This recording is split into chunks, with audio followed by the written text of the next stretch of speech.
I am a 23-year-old boy who met my ex 20 years ago. We resided on campus at the university in various halls of residence. After a few months, we got together and enjoyed a generally nice relationship. There was always one issue though. My ex grew up in an extremely religious household. Her father is a pastor. She has expressed to her family that she does not share their faith. They weren't pleased but realized that she had to make her own decisions on that. Nonetheless, I believe that part of her religious upbringing remained in her thinking. I grew up in a different religion but was never very passionate about it, and I am no longer religious. Our relationship was rather conventional, with the exception that she informed me very early on that she was a virgin and intended to remain so until she married. It was not for religious grounds. As previously said, she is not religious, but she was determined not to disappoint her father. We conducted various sexual activities but not intercourse. Growing up, I didn't have much luck with females and getting into relationships. I was and still am a virgin, at least if you define a virgin as having never had intercourse. Anyway, I was starting to hate the fact that everyone I knew was having regular sexual interactions. But we weren't. I couldn't understand why she didn't want to have a sexual relationship, even though I never put any pressure on her. I believed that getting married was something for the future, even though I was in university and struggling financially. Last year I was in my final year of university and she was working at her first professional job. Her degree was shorter than mine, thus she completed university first, despite being younger than me. She was talking a lot about all these successful guys she met at work, which made me feel inferior because I was still a broke university student and she still did not desire a full sexual relationship. It did make me more resentful. We had various disagreements about it, and after a while I decided that I should end the relationship as we want. Different events in our lives were taking different directions. It was terrible. She was crying a lot and I felt awful afterward. Anyway, it's been over 6 months since our breakup. We haven't communicated in quite some time. I was completely focused on earning my degree at the time, so I wasn't involved with anyone else. I finally finished university and am set to start my first professional job. She recently contacted me again and begged to meet up. I was hesitant, but I figured we had such a strong past that I should hear her out. She informed me she has been missing me for the past 6 months, that she thinks she wants to get back together, and that she is open to having a sexual relationship right now. I asked her why now, what has changed, and she became uneasy after a little probing. She admitted to having a brief romance with one of the older males at work while we were apart, which was understandable given that she was no longer my girlfriend. Anyway, she claims he continued with her until she began having sex with him. Her relationship with him terminated recently. She made it apparent that it was consenting, but the guy was very relentless in pursuing sex with her. I was gutted. I couldn't understand why she'd made me wait all those years, but she was comfortable doing it with some new guy she'd only known for a short time. I inquired as to whether her willingness to engage in a sexual relationship now stemmed from the fact that she was no longer virgin. She said yes. I asked her to allow me some space to process everything. I'm conflicted and would appreciate some help. I miss her a lot and still have strong feelings for her, but it feels like I've been strung along for years. It's hard to pinpoint why I don't want to take her back. It makes logical sense for us to get back together. I would even get to have a sexual relationship with her, but I feel terrible about the whole incident and don't want to disregard it. Additional information.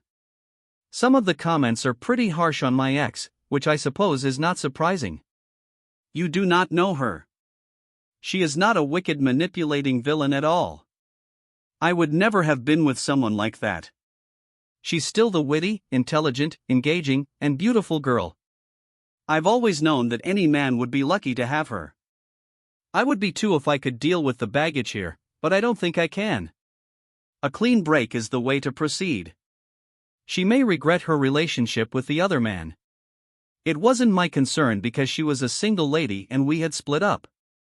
I never expected to hear from her again. Really? This entire issue is quite unexpected to me. I'm wounded because I guess this is a serious hit to my ego, making me feel like the weaker man here. That is something I can own, and that's something I need to improve on.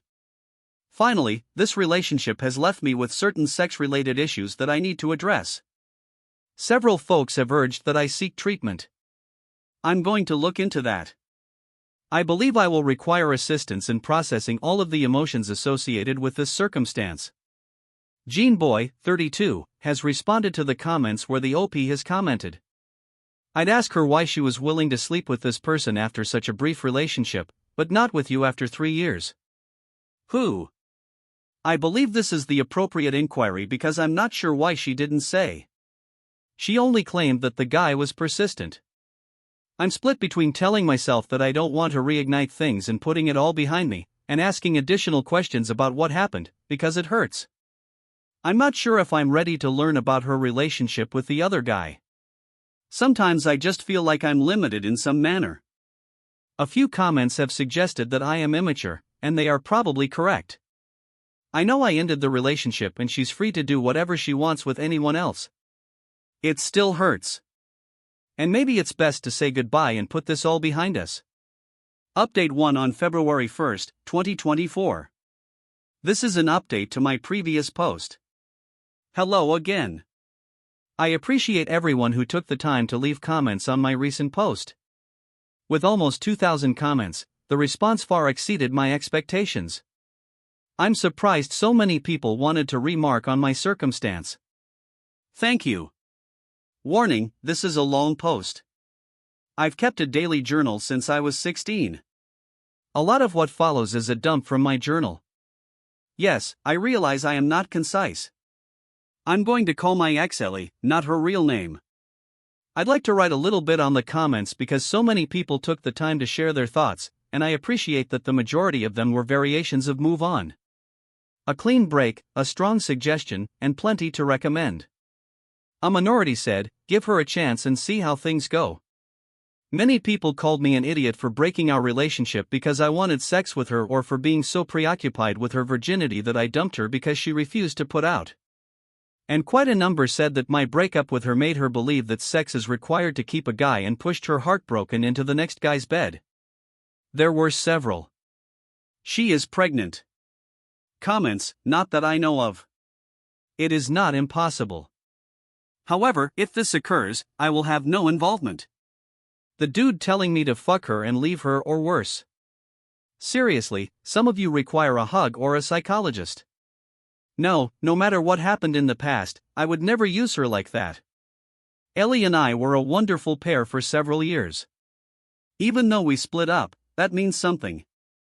Being hurt does not justify using her or anybody else for that matter.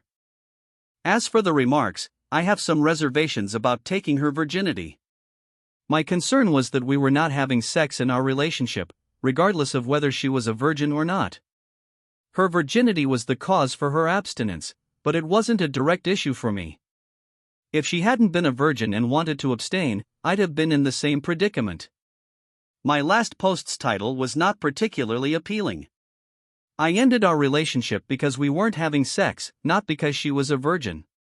Remember that Ellie got all she wanted out of our relationship for 3 years. Boyfriend, love, affection, devotion, support, and a guy who accepted her desire to abstain while giving her all she desired. For me, there was a significant missing aspect that could not be reconciled.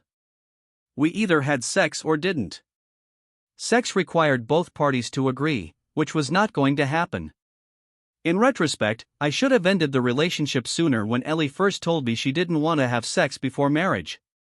When we met, I was a naive 19-year-old with no previous girlfriends, so I just went along with it because I liked her and got along with her so well.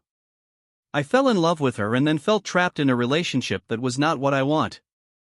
I learned from this and will not repeat the error in the future.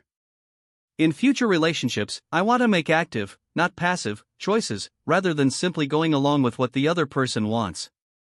Our beliefs on sex were incompatible in our relationship, so I stopped it, rather than waiting any longer, hoping she would change her viewpoint.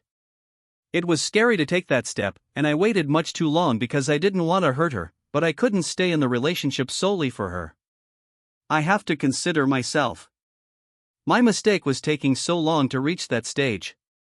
I regret it since it harmed her more than if I had terminated it earlier. Many of you believe that sex isn't significant, but it is for me, at least in the context of a relationship. You can disagree. That is okay. Some individuals are comfortable with not having sex, and I make no judgments, but that isn't what I desire. Some individuals reacted negatively to my statement, claiming that she used reflection to manipulate me. That is fair. Ellie made it obvious to me that she did not want to have sex until they married. I mistakenly stayed much too long, believing she would alter her mind someday. She did not. That was my error. I strung myself along. Really?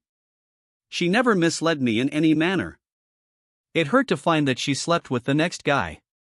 After such a long wait, I received a relatively speedy response. But she's my ex. Thus, it's no longer my concern. She is free to change her mind. She can choose whether or not to have sex with anybody she wants. I don't have any say in that. My hurt is an emotional reaction, not a rational one. Logically, I see that she did nothing wrong with me. I will get over it. If I'm honest with myself, it's just my injured ego, and I feel like I'm a lesser man since she took that step with the next guy. I know it's not true objectively, but I do feel adored. I was not the perfect boyfriend, and I did make mistakes. I've learned from that. I don't regret breaking up with Ellie and believe it was the correct decision for me. Enough background. A couple things happened. Last weekend was Australia Day long weekend. I was on a camping trip in the Grampians, for any Australians reading. It was wonderful to be out in nature, going for bushwalks with friends and relaxing. It felt good to discuss the situation with my friends around the campfire. Most of them knew me well from our years together and had a variety of opinions, just like the commentators on my post. And I received the good-natured abuse about still being a virgin. I discovered that a costly bottle of scotch they purchased a while ago will have its seal broken when mine is bastards lol. A friend asked a wonderful question. Would I have ever decided to reach out and take Ellie back if she hadn't reached out to me first? The answer is no. It was so evident to me that it cleared up a lot of my misunderstanding. I was being too passive in the circumstance, and I needed to do what I wanted rather than reacting to what Ellie wanted. By the time I was on my way home, I had decided not to get back together with her. But that was irrelevant when I was driving home and received a cell phone signal. Again, there was no mobile network where we camped. Ellie's communications arrived all at once via the network. She stated she made a mistake in asking me to get back together, and that she is now back with Tim under a different name. She also texted that the situation with Tim is more serious than she told me when we last met. She apologized for misleading me about her and Tim's relationship. If you remember, she referred to it as a fling before asking if we might meet to discuss it. I was not pleased, so I simply texted it back. Now. Not very adult of me, but I wasn't in the mood to hear any more about this, and I was astonished and irritated that she lied to me. That felt somewhat out of character for her. She tried contacting me, but I declined to answer. She sent another text claiming Tim and I had an argument. I should not have come to you. Finally, I apologize. When I came home, I was an idiot who let my curiosity to get the best of me. I looked him up online. His genuine given name is unusual, therefore it was easy to find. I found him on LinkedIn and learned his complete name. Ellie is one of his connections, and he works for the same firm, so I felt convinced it was him. He is a director in their firm, one step below a partner. He also has photos on Instagram, including posts about his travels across the world to various events and exotic locations, as well as photographs of an expensive-looking car. A few images of him and Ellie putting their arms around each other in Singapore in November. I suppose that confirms it was serious. He would not take public photos with her for a brief romance. All of this simply made me feel horrible. Nothing positive comes from comparing myself to my ex's successful boyfriend. Ellie is not my girlfriend and I am not competing with Tim, so I will not do it again. My ego is already hurt enough. I've been living a pretty economical life in university, aka poor as fuck, so I'm aware that seeing wealthy folks can make me feel inferior. That's another difficulty for me to solve. Anyway, that was on Sunday afternoon/evening. Ellie knocked on my door on Tuesday evening. She said she understood I didn't want to talk to her, but she felt horrible about everything and hoped that would suffice. Allow her to explain herself, clear the air. If that is what I desire, I will never see her again. I allowed her inside. I wasn't happy with recent events, but I believed I could at least get a better understanding of what was going on. It was a long, intense conversation that lasted 4 hours, but here is the gist, as I remember it. When we broke up, she was upset. She stated that it took several months before she began to feel better. She was continuously missing me and wanted to see me, but when I terminated it, we promised to be apart and heal. In September, she met Tim at work. He manages a different team. She does not work for him. She described him as quite charming and appealing, with an almost immediate interest in her. They got to know each other, and then he asked her out. She was scared it was a rebound, but it felt so good to capture his attention that she went with it. After dating for a while, she developed feelings for him, which eventually led to a sexual connection. It wasn't a fling, and she had dated him for a time prior. I inquired as to whether he had pressured her into sex the last time. He said he was really persistent. She claimed she was trying not to disturb me. She figured if she gave the idea that she was hesitant to have sex with Tim, I wouldn't think too negatively of her. So it was a story to protect my feelings. I told her it made me concerned that she had been abused. She looked horrified and responded, "No way." She was the one who started their sexual relationship. I said, "I don't like that she lied to me. I understand why. I do not believe she did anything wrong, changing her mind about abstinence. Yes, I was wounded when she told me she was having sex, but I had no right to judge her for it. She's a single adult living her life. I don't think negatively of her."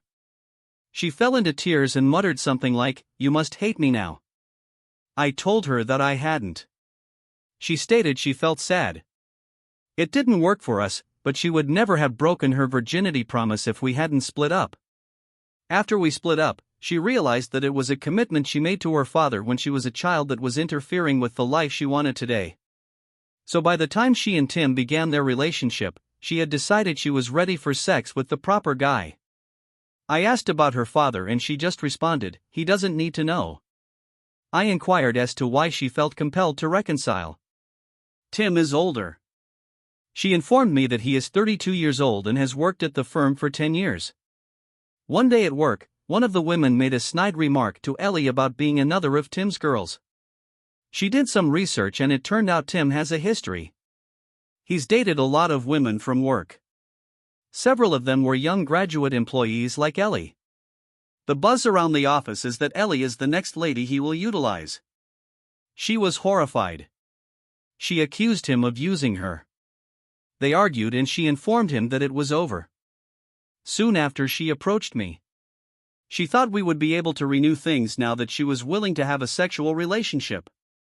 But my hesitancy and time to calm down made her recognize her mistake. Over the weekend, Tim asked her to sort things out. She decided to take a chance. She tried calling me but it went to voicemail. I was camping so she sent those SMS instead. So I guess that's settled. I do not want her back. And she is in a relationship. Thus, she does not want me back. We talked a bit about how our families are doing. She complimented me on finally finishing university. She asked if I had been seeing anyone and I told her that I had been studying hard and working a lot recently. Exams. Retail job. Without any time for girls. She chuckled and admitted, "I'm still a huge nerd." She hoped we'd be friends if we ever saw each other. But she wishes to avoid touch out of respect for her connection with them. She wants to give it a real chance of working, which is understandable. She hugged me and said, "Thank you for understanding." And then they left. So there you have it. Ellie included me in her relationship problems. I'd rather she hadn't, but at least it's resolved now. I'm pleased I paid attention to my feelings and took the time to think things through because it may have turned out badly if I had accepted her back. The most important lesson I've learned from this experience has been to trust my instincts. I still care about her. Despite the previous incidents, she appears to be coping with a number of heart issues, including her new romance and workplace gossip. I wish her well and hope she finds happiness, whether with Tim or not. She was my first love and I believe I will always have fond recollections of her. But I am clear that I do not want her back. She is my past, but I want to look forward. While this has become an essay, my university teachers have always informed me that my writing was too waffling. Okay, fuck those guys. I'm no longer a student. I can now concentrate on starting my new career without distractions. I've worked so hard for so long to arrive here. My new employment starts on Monday. It'll be fantastic to gain real-world experience, my new profession, not just endless theories. I'll be earning much more money, no more student poverty, and I have graduation in May to look forward to as well. I'm open to meeting new people, but that's way down on my priority list. I am not planning to actively pursue that anytime soon. Thank you all for your comments and advice. The OP responded terracotta in the comments. I'm glad you arrived to this conclusion. Best for you. However, I believe you gave her too much of what she desired to feel better about herself at the expense of your own mental well-being. But I was already quite upset about things since she first begged to get back together. I wish she hadn't done that. But after she came to see me on Tuesday, things were simpler. We had to say no to a shared future while also discarding a lot of baggage. Is Ellie going to be happy? I do not know. I hope so. But Guy, I have my worries about this stem, but you probably shouldn't trust my judgment on that. More important to me is whether I'll be happy.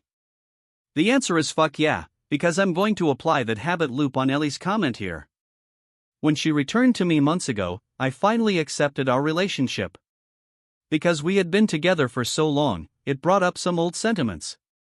However, upon reflection, that was more of an echo of those recollections than genuine feelings. Ellie was responsible for all of this trouble. I would have rather that she never involved me so that I could remain blissfully unaware of her romantic life. I'd rather not know about her worldly affluent lover or their sexual relationship. She has obviously changed. I recall being meticulous and unfailingly honest.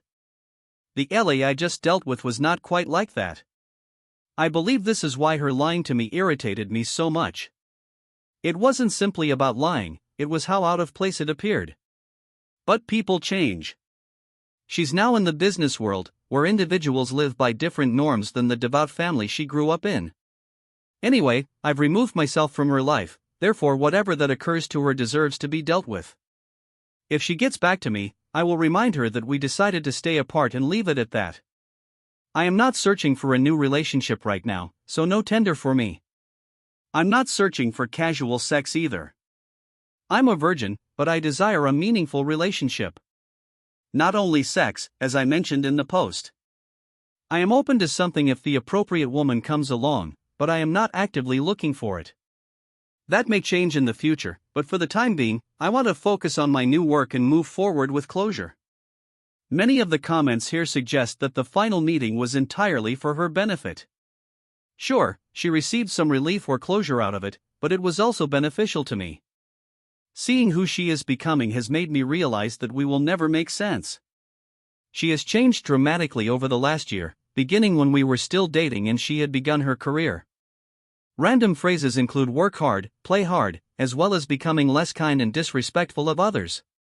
Clearly, she was impacted by those around her, but she chose to adopt those actions. I loved the previous Ellie, but I'm not sure I like the current one as much. Anyway, I did not feel she was intruding.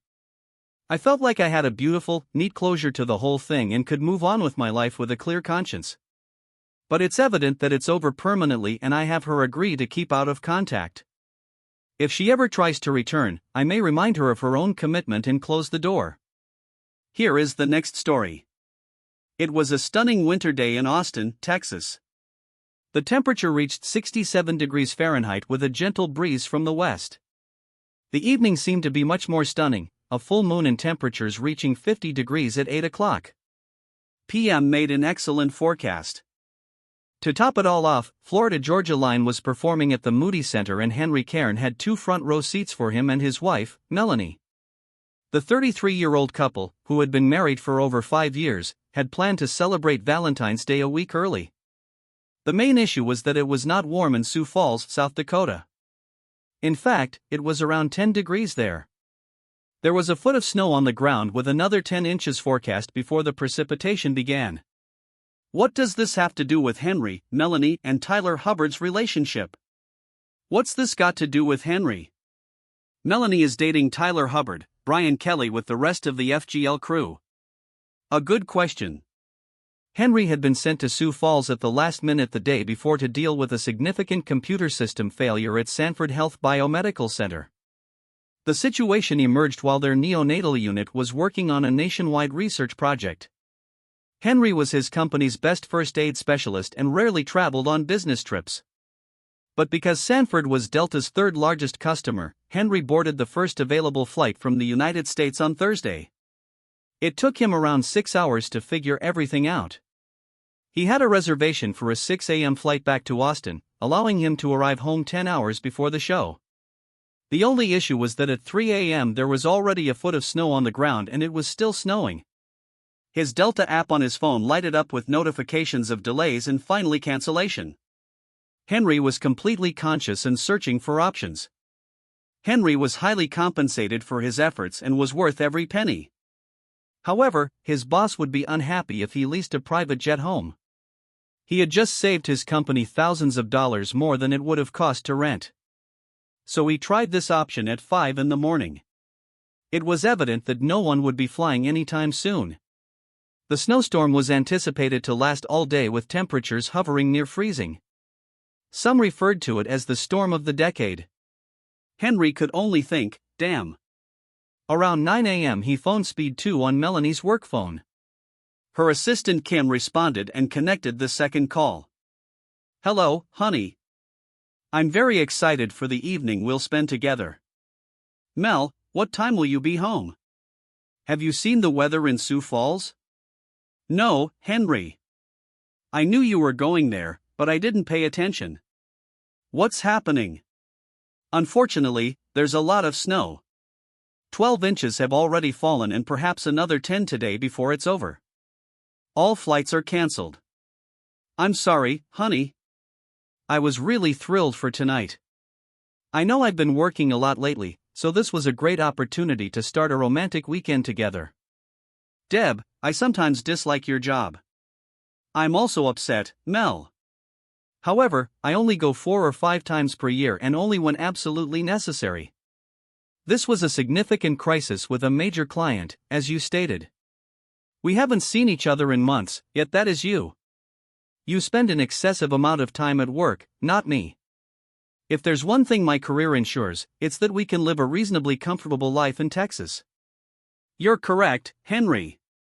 We've just been seeing each other less than Ochoa recently. I know a lot of stuff is strange. Me, I'm working hard to become a partner and it requires me to put in the time. You're already in that, a place where you can set your own timetable. Most of the time stay within reason. Most of the time I can make a reasonable timetable for you. I'm still about a year away from being able to control my hours. I miss you and I miss us and I really miss you. Why don't you take your pal Sue and relax? The tickets are in the front row and will be difficult to sell. I can arrange for a car to pick you up and transport you home. Don't let my confusion spoil your pleasure of an excellent show. Melanie was apprehensive and suggested merely selling tickets. She would have stayed at home and watched the concert online. She was able to connect into her Ticketmaster account and sell seats without trouble. She went on and on about how she didn't want to go unless he accompanied her. Henry urged, pushing her to have fun. He reminded her that she had a new pair of Jacobus boots and that the trendy boots looked good on her. After several minutes of coaxing, she caved. They both said I love you before hanging up. Melanie located her spare phone in the tote bag's back pouch and dialed the first easy access number. This is her side of the conversation. Hi, how is your day going? Maybe I have something to brighten you up. Henry just called and he is trapped in Sioux Falls, South Dakota. Yes, he had to fly there immediately and then there was a massive blizzard. Aren't you lucky? Yes, luck adores you. How about we spend the evening together? I still have those 2 tickets for the Florida-Georgia line tonight, but the spouse will be up north cooling down. Is Diana still visiting her parents in Memphis? Great. How about we spend the evening together? I'd like to try on my new denim skirt and boots. I'll book an Uber to your house and we'll take it from there. How's it sound? Yes, I'll order Uber Black so that we can have tinted windows. Giggle. Yeah, let's organize a party following the concert. I'll see you about 7. Cannot wait. Melanie worked hard and went through lunch to leave the workplace at 4:30 p.m. She planned to take a bath and rest for an hour before going to the concert. Before leaving the office, she made a call to her best friend, Susan O'Connor.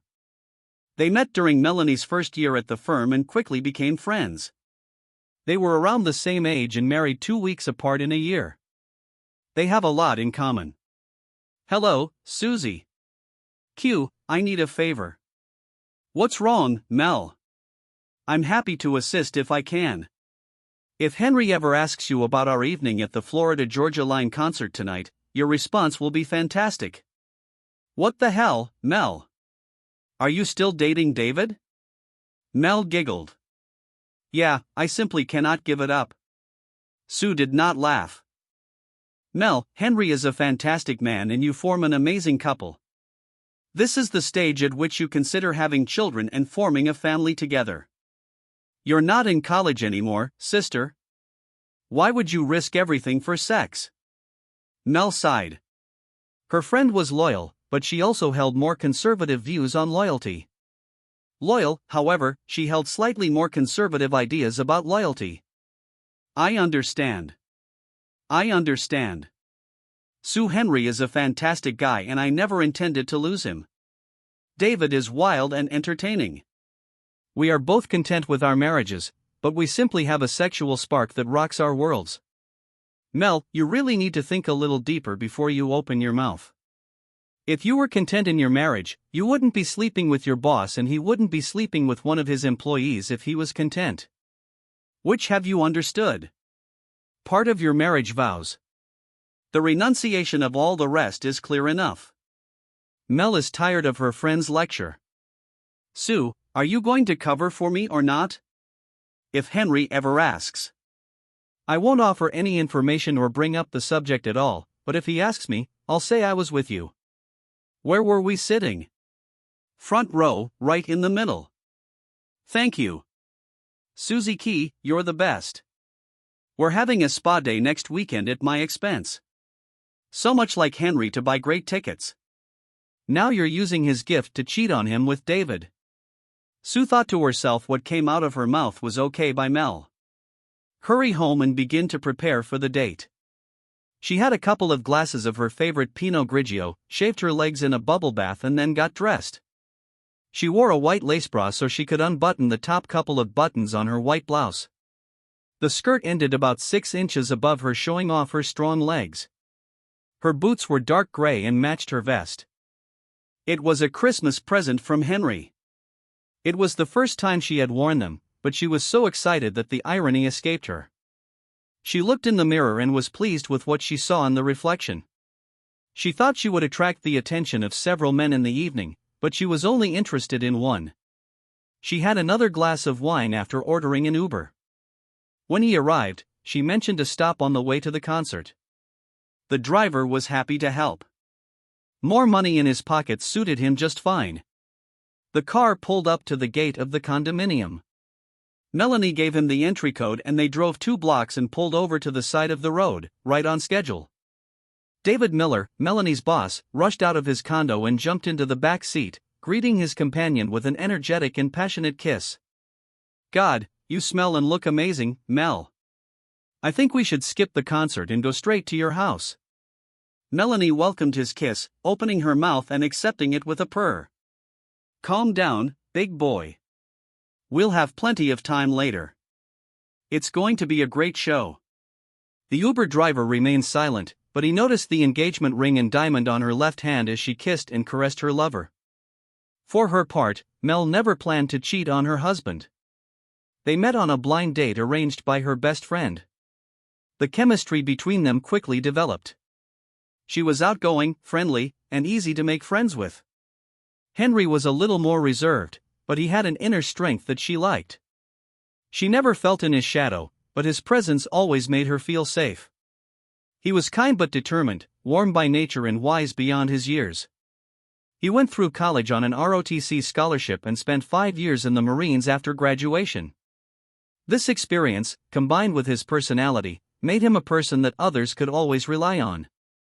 That quality was as attractive to Mel as his big 6'2", 190-pound good looks. Henry doubted Mel's affections from the very beginning. He never considered himself a big gimmick or anything special. The Corps taught him that his duty was to the people around him. You lead from the front line and are the last to retreat. This was drilled into him at OSU. This code left an impression that stayed with him after returning to civilian life. So being the object of a beautiful woman's attention was a bit confusing for him. The only time he ever felt out of place was when Mel would suddenly grab him and kiss him passionately, or stare at him across a crowded room with a look that could only be defined as, "I need you to figure out a way to have sex right now." As they grew closer, Henry's fear subsided and Mel's confidence in us grew. They married after an 8-month courtship that included a 4-month engagement. Henry's military specialty in communications as well as his natural aptitude landed him a great job at his current company in Austin. By his 3rd year with the company, he headed his own department in his 5th year. He became vice president of all IT development and customer support. Mel graduated from law school 9 months after their wedding and landed a solid entry-level position at a mid-sized Austin law firm specializing in oil and mineral rights.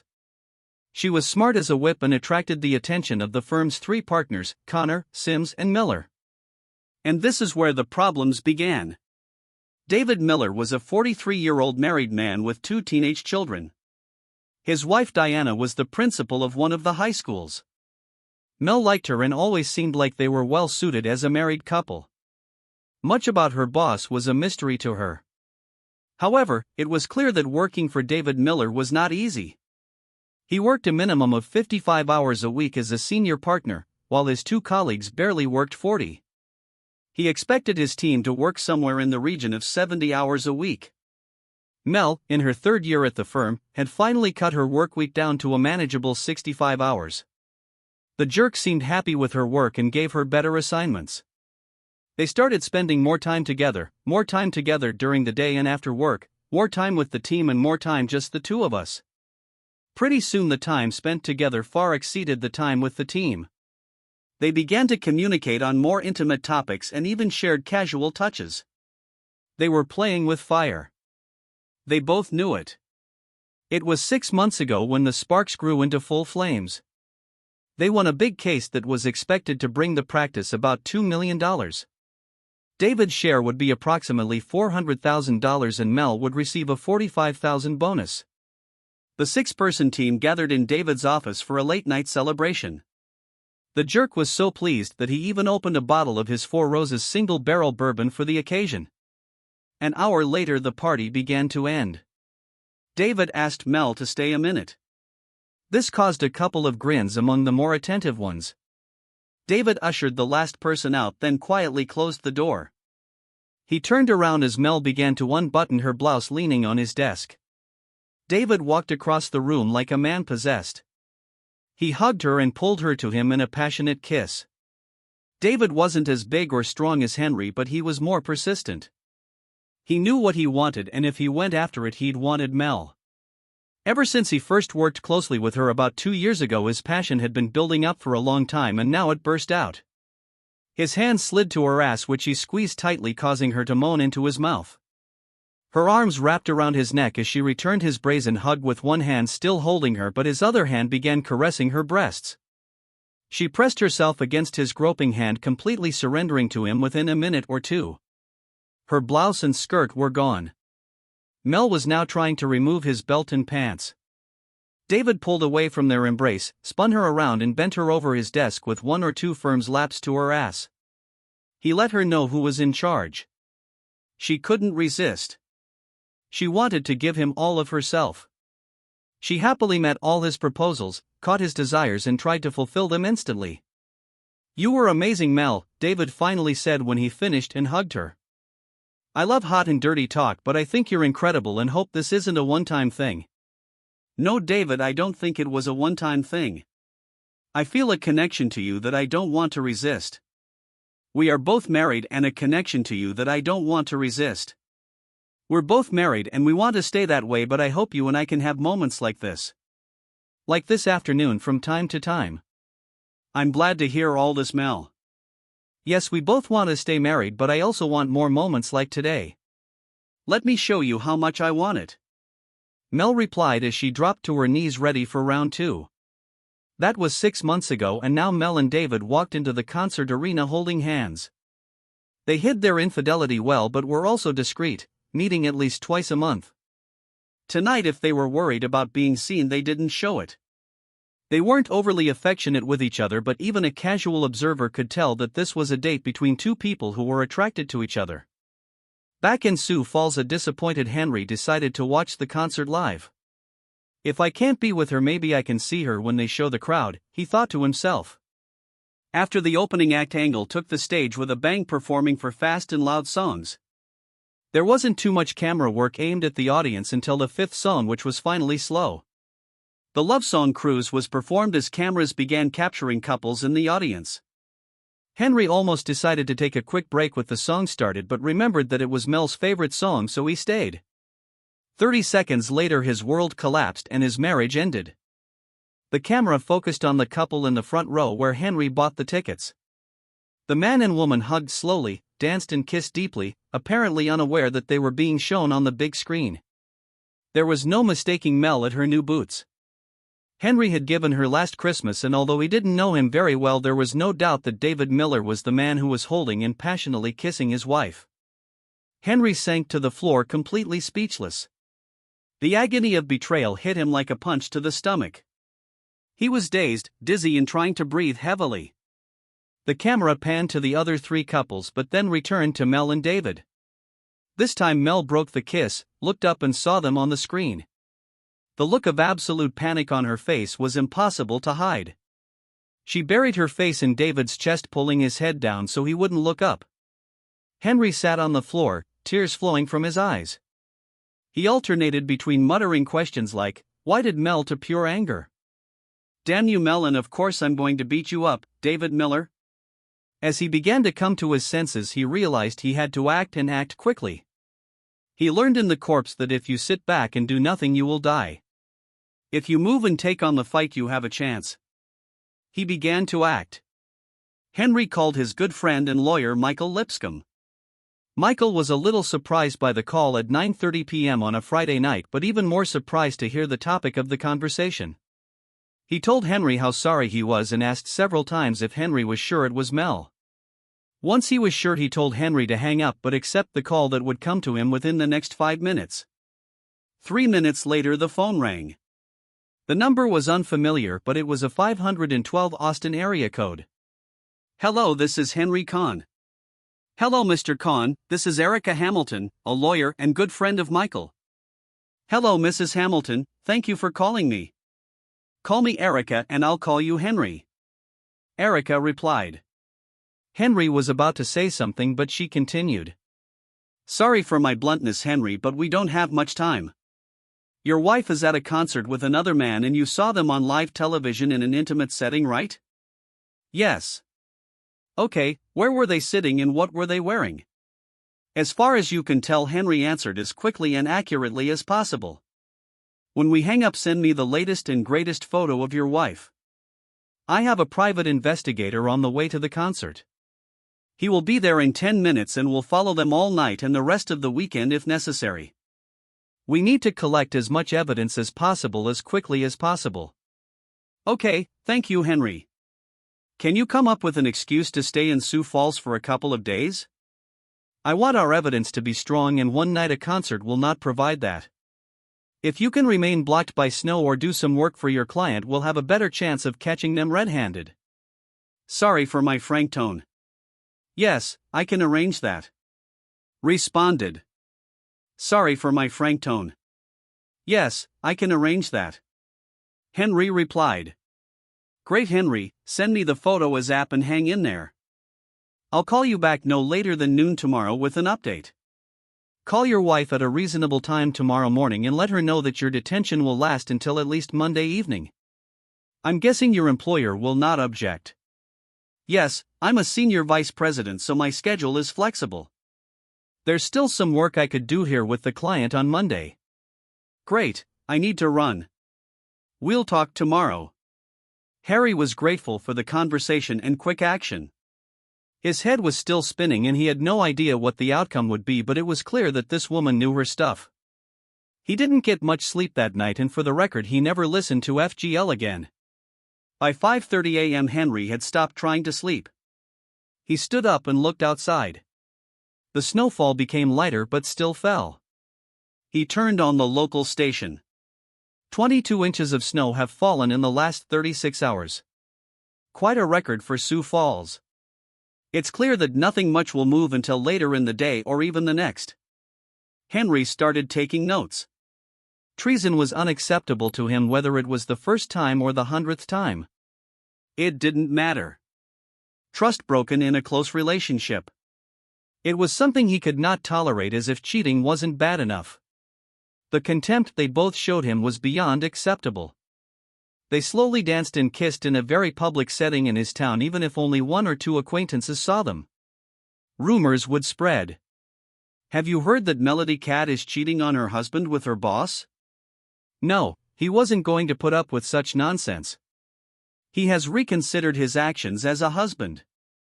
Over the past 5 years he was always faithful. Not that women knocked at his door. He rarely looked at other women. He was madly in love with Mel, and that meant he was absolutely faithful to her. They fought sometimes, but he was a good husband to her. Caring, friendly, protective, but always respecting her as an equal partner. No, he didn't deserve such contempt. He compiled a table of assets and liabilities. He made a very short list of people he needed to call, including his boss, his father, and 2 friends from the Marine Corps. He made a list of next steps based on his conversation with Erica. It was only 7 a.m., so he put on his tracksuit and went to the hotel fitness room, where he worked out hard until 9. After a shower and breakfast, he picked up his phone. There were 2 text messages for Mel asking how he was and saying how much she missed him. She mentioned that the concert was good and Sue joined her. Another disrespect. He decided to check something. Perhaps he should have waited and discussed it with his lawyer. But he was a Marine after all. Inaction in a crisis seemed like a bad idea to him. The phone rang twice before it was picked up. Hey Henry, Sue said. I heard you're stuck in Sioux Falls. I saw the weather map. It looks terrible. Hey Sue. Yeah, it's a real snowstorm here. Texas hasn't had this much snow in 100 years, let alone a day or two. I'll be glad to come home. Can I help you, Henry? Sue sounded nervous. Listen, Sue, I was just wondering, how did you like the concert last night? I thought the opening song, This Is How We Roll, was cool. I watched it live from my hotel room. Yes, Henry, it was a great show. I know Mel had fun, but she really missed you. Thank you for your words. Can I ask you one more quick question before I let you go? Certainly. I know you're a big FGL fan, since you might have confused. This Is How We Roll with Up Down, which was actually the opening song from last night. How is that possible, Sue? There was silence on the other end of the line, so Henry continued. There was silence on the other end of the line, so Henry continued. Sue, I know you're Mel's friend, but I considered you a friend too, along with Jim. But now it seems you've chosen a side and are willing to give up our friendship so she can have fun with her boss. You won't tell me that I did to you and Jim to deserve such disrespect. Your betrayal hurts me deeply. A lump formed in Sue's throat and tears gathered in her eyes. It was beginning to dawn on her that she had made poor choices in the name of friendship. No friend would ever ask someone they value to help them be others. "I'm so sorry, Henry," she replied, barely audible. "How long has this been going on, Sue? How long has David Miller been entertaining my wife?" "About 6 months, Henry." Henry had been preparing for something like this, but hearing it for the first time was a blow. He had to fight to maintain his composure. "Sue, does Jim know that you're lying for Mel and helping her break her vows by cheating on me?" Sue sobbed. "No, Henry, Jim doesn't know anything about this. He would be terribly upset and completely ashamed of my role in this." "Okay, Sue, I won't tell Jim about your role just yet. Everything will come out soon anyway, and I'm sure he'll have questions that you'll have to answer. Jim is a good man, so my advice to you is be honest when the time comes. In the meantime, if I find out that you have relayed the word to Mel about this conversation, I will call Jim myself to make sure he understands the role you played in despising me and destroying our marriage. You played in despising me and destroying our marriage." She was crying now. "No, Henry, I won't tell Mel anything. I won't even answer texts or calls over the weekend. I'll find a way to avoid talking to her. I'm so sorry and ashamed, Henry." Henry hung up without saying goodbye from that side of the conversation. Sue began to realize the depth of her stupidity in the name of friendship. She knew she would have to talk to Jim sooner or later. Probably sooner will be better. Henry then called Mel. She sounded sleepy but played the role of the loving wife to perfection. She complained a lot when she learned that he would not return until Monday evening. She and Sue had fun, but it wasn't the same without him. She had few plans for the day. She was going to do a few things and clean the house a little, nothing special. She would leave something special for when her husband returned. She promised. She ended the conversation with the usual, "I love you," Henry replied. "Goodbye." She thought it was strange, but then David caressed her breasts in a way that drove her crazy, so she didn't think much of it. At 11:58 a.m., Erica called. She gave a brief update and then said she would call back around 7 p.m. with a full report. She called at exactly 19:00. The gist was this. The private investigator was very, very good. He went to the concert and took more photos. Mel was intimidated by the cameras for a while, but by the end of the concert, they were hugging and kissing again. They returned to Henry and Mel's house. The private investigator anticipated this and installed recording equipment in several rooms. They spent the night actively having sex in the bedroom. Later in the kitchen, they had a very casual but frank conversation about their relationship, starting from when it started. They freely mentioned several sexual adventures within the office. They also discussed how to continue to keep it a secret. They went to lunch and then returned to Khan's bedroom for the afternoon and evening. The private detective would continue to lunch and then return to Cairn's bedroom for the afternoon and evening.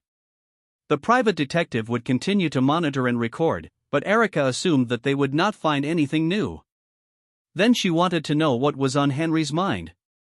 He thought and took notes all day. He outlined his thoughts to his lawyer. "She has despised me publicly and privately for 6 months.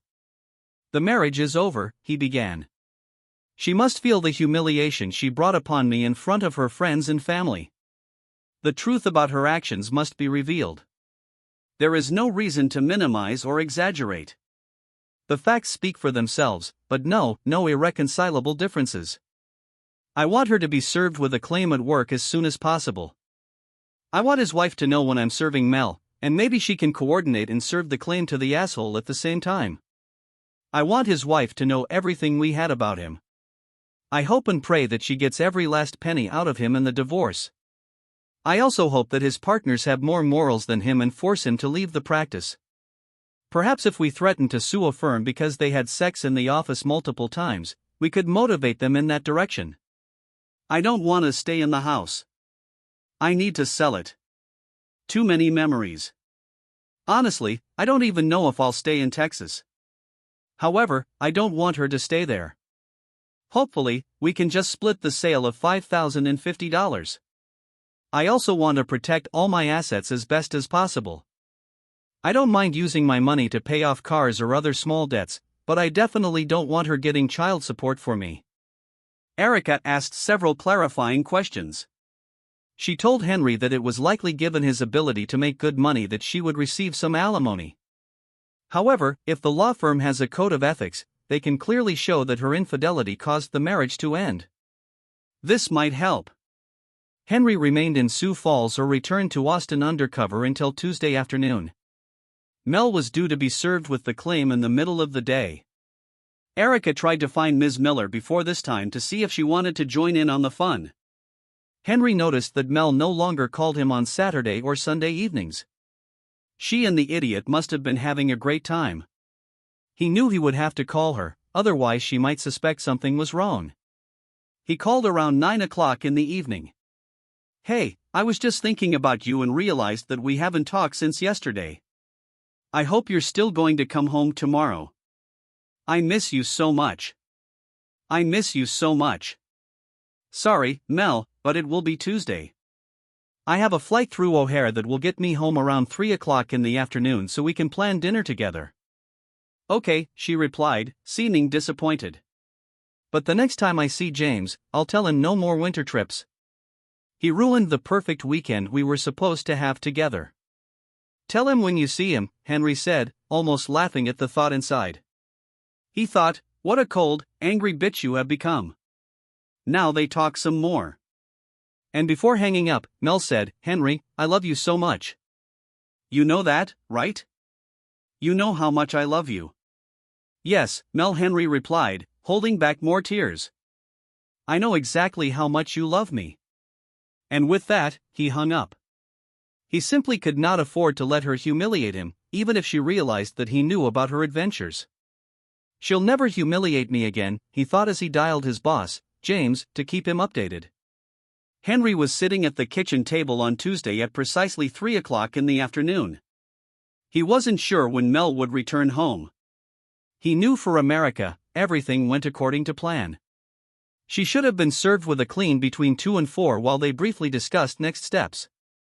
Henry's phone was blowing up with texts and calls for Mel. In order, the texts read: "What the hell? How dare you humiliate me at my workplace?" Read, "What the hell? How dare you humiliate me at my workplace? Answer me. You better be home when I get there. I will never forgive you for this." Henry saw action only twice. His work in communications supported the war effort, but every Marine is trained to be a marksman, and twice in Iraq he found himself in a firefight. None lasted long, and his captain, who never praised anyone, took the young first lieutenant aside and told him he had done well for a rookie. Henry's experience in combat helped him remain calm and determined in the face of the upcoming battle in his kitchen. "Henry? Henry? Where the hell are you?" Mel screamed as she entered through the side door from the driveway. Henry sat silently at the table. Mel walked around the corner with the file in her hands and threw it onto the table with force. "You son of a bitch. You filed for divorce from me and my office. How could you do this? How could you be so cruel? Do you understand how humiliating it was?" Her tone then softened. "Why, Henry? Why did you file for divorce? We love each other. We have a great marriage and a great future ahead of us. What are you thinking about? Talk to me." Henry remained calm. He realized that this was the first time he had seen Mel since the terrible discovery on Friday night. Her eyes looked empty and puffy. She was excited and nervous. He noticed that she had opened a divorce filing, but did not appear to have reviewed the file. "Sit down, Mel, and we'll discuss this. Don't tell me what to do. Who are you? Are you seeing someone on the side?" She loomed over him. Enough, Henry thought to himself. He stood up and took a dominant position over her, looking down at her with a cold but serious expression on his face. He said again in a that demanded attention, "Sit down, Mel." Now she sat down. "Mel, did you even look at the file attached to the divorce petition?" She shook her head from side to side, but did not reach out for the file. Well, let's see what caused my world to come crashing down around me last Friday night. First of all, here's a photo of you and David, the idiot at the concert. No, not Sue. Like you lied to me, but your boss. These are the hugs and passionate kisses you enjoyed. Mel moved away from the table as if the photograph were a poisonous snake ready to bite. David is not Cher. Quiet, Mel. It's my turn to talk. You'll get your chance. Here's the flash drive. I'm not going to put it in and turn it on. You can do that on your laptop later. But this is a recording of you and the idiot having sex in our bed on Friday night, Saturday morning, Saturday night, and Sunday morning. Also included are conversations taking place right here at this table in our house between you and the idiot about past sexual adventures and how to continue to keep me and Mrs. Diana Miller in the dark. By the way, I'm not sure your office is to the idiot's office, so you may not have noticed that Mrs. Miller also filed a divorce suit against him today. I don't know how she's going to explain getting into bed with a coworker for the third time to my children, but that's not my problem anymore. You knew you were number 3, right? Melanie winced at this revelation. Obviously, she considered herself special, the only one he was with outside of marriage. It seems the idiot was also a great liar, but after all, he was a lawyer. What else did she expect? Okay, anyway, there are more pages here detailing your betrayals in the best way Sue can remember. She seemed to realize that covering your ass was about to cost her her own marriage, so she decided to give in and tell everything. In other words, she threw you under the bus all the nights she lied and said she was with you. Even the bachelorette party last November was a ruse, so you or the asshole could sneak off to South Padre. By the way, I wouldn't advise you to call Sue soon. Jim was very clear. If she talks to you without him present, the marriage is over. Finally, you have a copy of the civil lawsuit against your law for having sex with a jerk in our marital bed does not violate any company rules. However, his desk, the couch in his office are all part of the office. So here we have a case. Our lawyer thinks we have a good chance of success. So my dear cheating wife, this is why I am filing for divorce. You have destroyed my heart in ways I can't even put into words. I was so upset last week when I had to fly to Falls because I was excited to spend time with the only woman I've ever loved. The only woman I've ever wanted to love, my wife, the person I hope to start a family. Then, as I watched the concert live, hoping to see a girl singing and dancing, making the best of our separation from her faithful friend, Sue, I almost died seeing her in the arms of another man. My soul was destroyed in an instant. I think I'm a big enough person to handle betrayal, Mel, even serious betrayal. People are perfect. I'm not perfect. Forgiveness should always be a part of a marriage. But you didn't just betray me. You despised me. You deliberately humiliated me in front of everyone. I can't do this. I won't tolerate it. I won't be married to you, Mel, for a minute, longer than it takes for the divorce to be finalized. I'm not going to make it easy for you. I'm going to keep it as you can get more of your money. Your family and friends will know what you did. I won't hide the truth from them. For someone who spat in my face with their actions, now you're alone. Maybe this is what you always wanted. That is it. I'm done. Speak if you want. Mel tried to hold back her tears, but she was having trouble. She was a strong and proud woman. But this man she claimed to love, whom she had betrayed so deeply, had just destroyed her by simply telling the truth. He pointed out the depth of her terrible actions and the consequences. She wanted to hate him, blame him. She desperately wanted to avoid clearly admitting her guilt. But there was no way to avoid the truth of who she was. Did you tell my parents? No. I'll leave it to you. I talked to my people, my boss, and a couple of friends from the course, with the exception of my lawyer and our company's legal counsel, Michael. I haven't talked to anyone. But let me be clear. If you try to misrepresent the truth or cover up my actions, I will give them everything, including the contents of the flash drive. I can't tell my parents everything.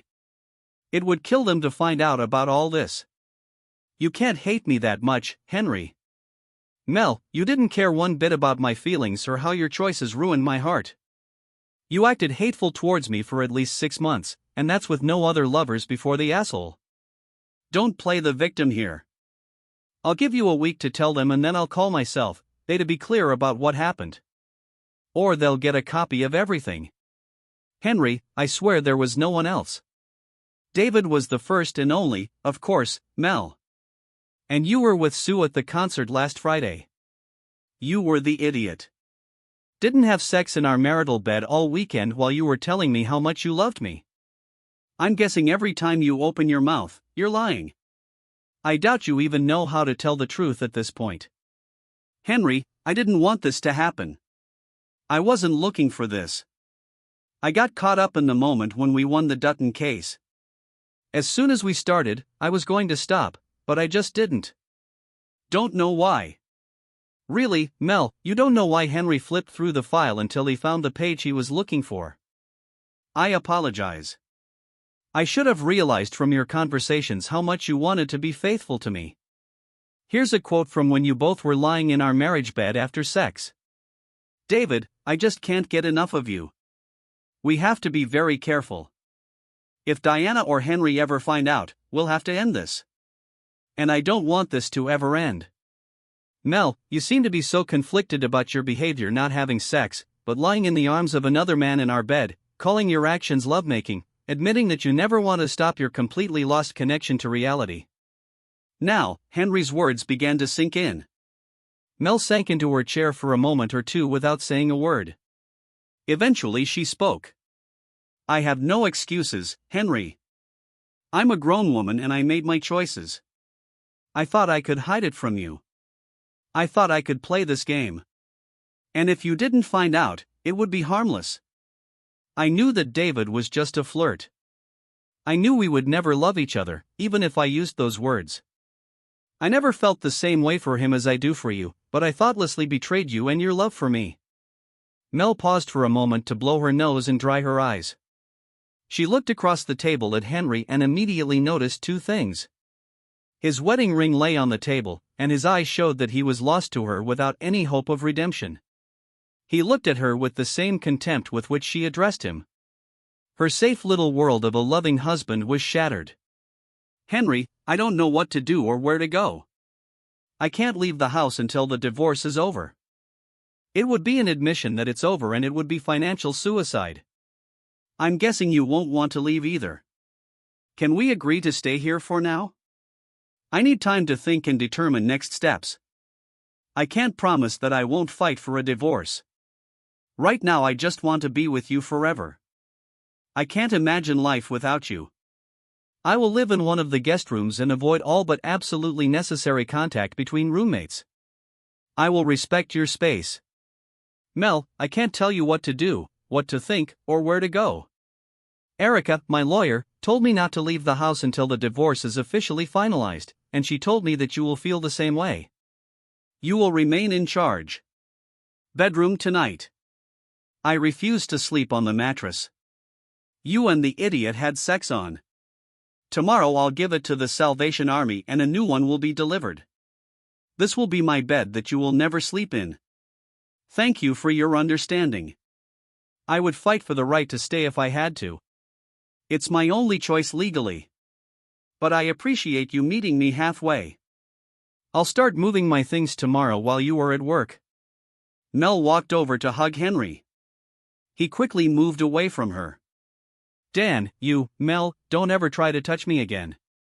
All I can do to be in the same room with you and remain calm is destroy us. You destroyed my heart. You destroyed us. You will not have my comfort now or ever for doing such a disgusting thing. You made your choice alone. You will live with him alone.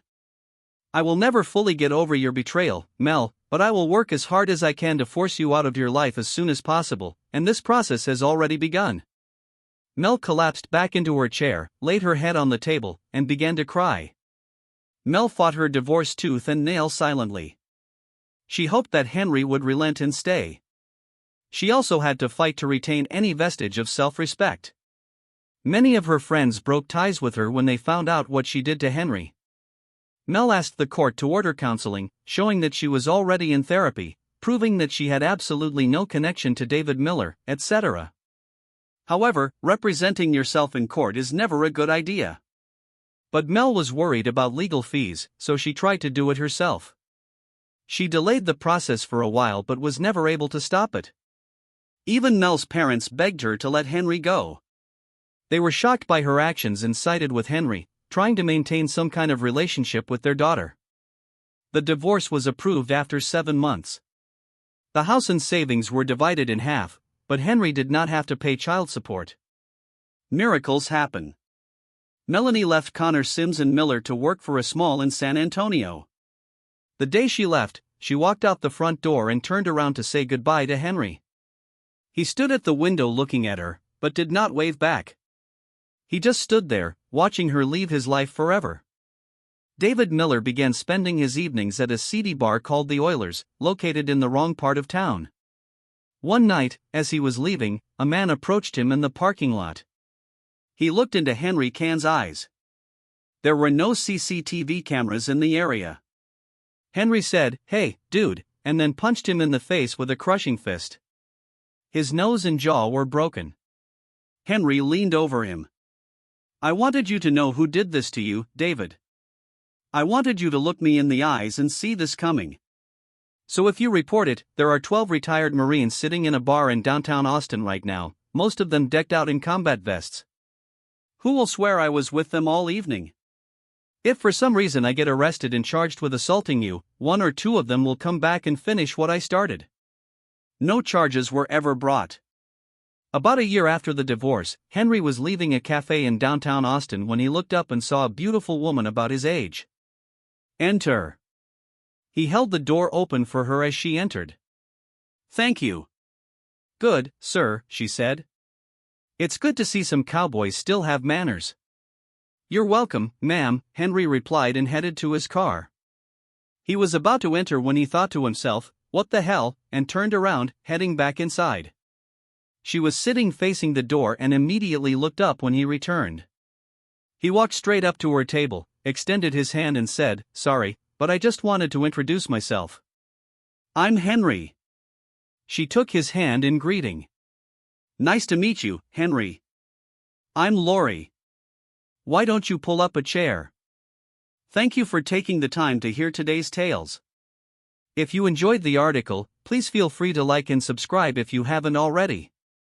If you have a tale to share with me regarding your own or someone else's circumstance, please do not hesitate to contact me. Take care.